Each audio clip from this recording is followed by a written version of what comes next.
You are 15, and the hallway outside the gym smells like lemon floor cleaner, the smell you would know anywhere, because it is the smell of your mother's hands. She is 20 feet away in gray coveralls, pushing the mop bucket with the wheel that squeaks, and Marcus turns to you and asks, "Who's the cleaning lady?" Your whole body goes cold, and you hear your own voice say the two words you will spend the rest of your life trying to take back. No idea. But to understand that morning, you have to go back to the smell, the candy, and the woman who built her whole life around you.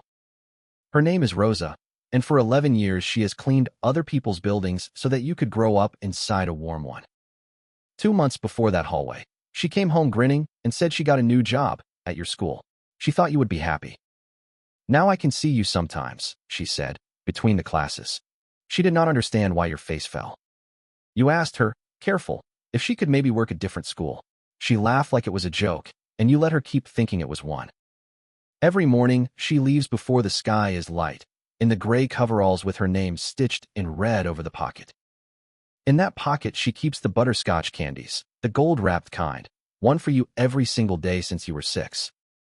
She presses one into your palm at the door and says the same thing.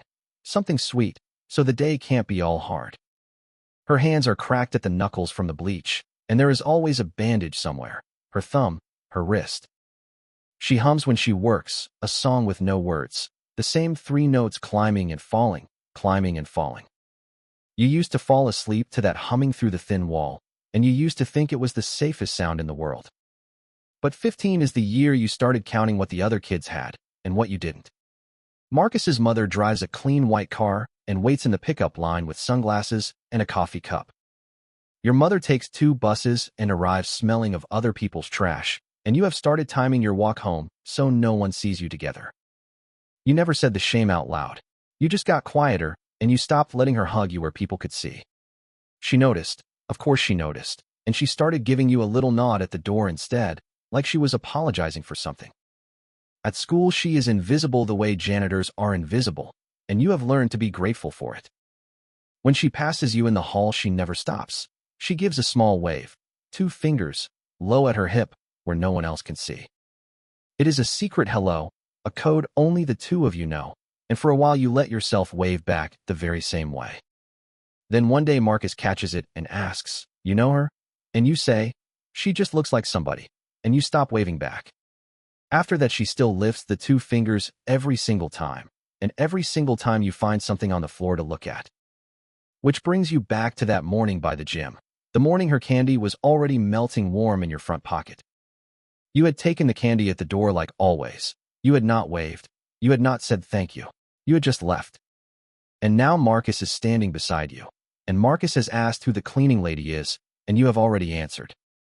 What you did not know is that the hallway carries sound, and that she was close enough to hear every letter of it. She did not flinch. She did not look at you. She kept the mop moving in its slow figure 8 across the wet floor. And the 2 fingers, the secret hello she had given you every day for 2 months, that morning they never left her hip. She turned the squeaking cart around and pushed it the other way, down the long hall, getting smaller and smaller.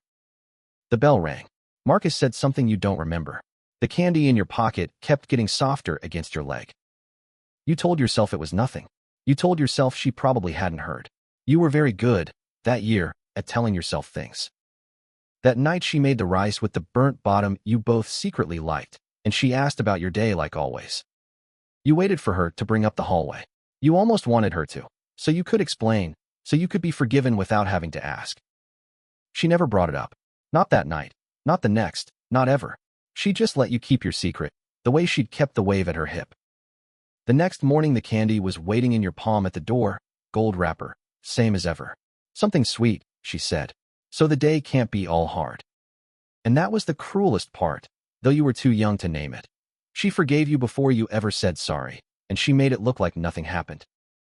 You meant to fix it. You really did. You figured there would be time, a better day, the right words, some moment when it would be easy.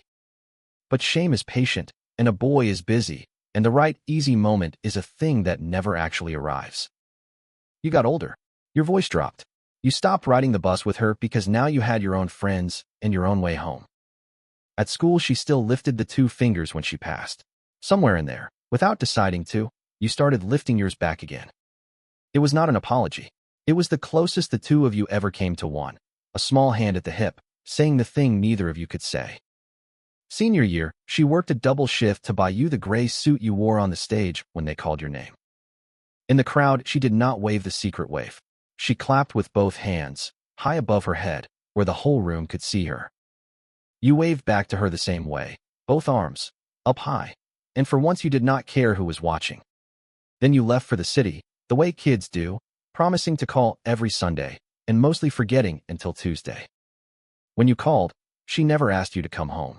She asked if you were eating, if you were warm, if the city was being kind to you. You never once said sorry for the hallway. By then it felt too old to bring up, like a coat that no longer fit either of you. You told yourself she had forgotten it. You were still, after all these years, very good at telling yourself things. She kept cleaning the school. She liked it there, she said. She liked the kids. She never told you why she had really taken that job. The call came on a Thursday, from a number you didn't know, while you were in a meeting that suddenly did not matter at all. Her heart, the doctor said. Quick. She had been mopping the second-floor hallway, the one by the gym, and she had simply sat down against the lockers. By the time you reached the hospital, it was over. They gave you a plastic bag with her things, the way they do. Her coveralls were folded on top, the name stitched in red over the pocket, still faintly smelling of lemon. You held them to your face in the parking lot, and could not stop. In the front pocket, where the candies always lived, there were 3 of them left. Gold wrappers. You ate none of them. You could not. It fell to you to clean out her locker at the school, the small gray one in the basement where the janitors keep their things. Taped inside the door was your school photo, 15 years old, the year of the hallway, the year you were ashamed of her. Beside it, taped flat and worn soft at the corners, was a printed copy of your class schedule from that year. She had taken the job at your school for this, not to embarrass you, but to know which hallway you'd be in, and when, so she might catch a glimpse of your face. On the shelf was a small spiral notebook, the cheap kind, the cover soft from her thumb. You almost didn't open it. It was not a diary. It was a list. Short lines, dated, in her careful slanted hand, a record of every time she had seen you in those halls. Saw him by the library, laughing. Saw him on the stairs, looked tired, gave him an extra candy. Waved, he waved back today. You turned the pages with your thumb until you found it. The date of the morning by the gym, the morning of 2 cold words. You braced for the hurt of it, for the proof of what you'd done in her own careful hand. It said, saw him today by the gym. With a friend. He looked happy. That is all I wanted. A good day. Not one word about what you said. Not one word about the wave she held at her hip. Only that you looked happy, and that this was enough for her. You understood then, too late by years, that she had heard you that day, and had decided your happiness was worth more than her own name. She had not been invisible by accident. She had made herself invisible on purpose, that morning, so that you would not have to be ashamed. You sat on that cold basement floor, and you said the sorry you owed her, finally, out loud, to a locker and a notebook and no one. There was no one to hear it. That is the thing about the right, easy moment. It does arrive, eventually, exactly when it can no longer do any good. You kept the coveralls. You kept the notebook. And you kept the 3 gold candies, carried now in your own front pocket, day after day. You have a child of your own now. At the door, each morning you press something sweet into a small, open palm and say the words your mother said. Something sweet, you tell them, so the day can't be all hard. And your voice cracks on it every single time, and they don't know why. Sometimes you walk the halls of a school again, a parent now, at a meeting, at a concert, and the floors are wet and the air is sharp with lemon. And every time, somewhere down the long, bright hall, you see a figure in gray with a card, and your heart forgets, for half a second, that she is gone. You lift 2 fingers, low, at your hip, the old secret hello, to a hallway that only smells of her now. Then you take the gold candy from your pocket, and you unwrap it slow, the way she used to, and the foil sounds exactly like it always did. And alone in that hallway that smells like lemon and like her, you finally say the 2 words you should have said at 15.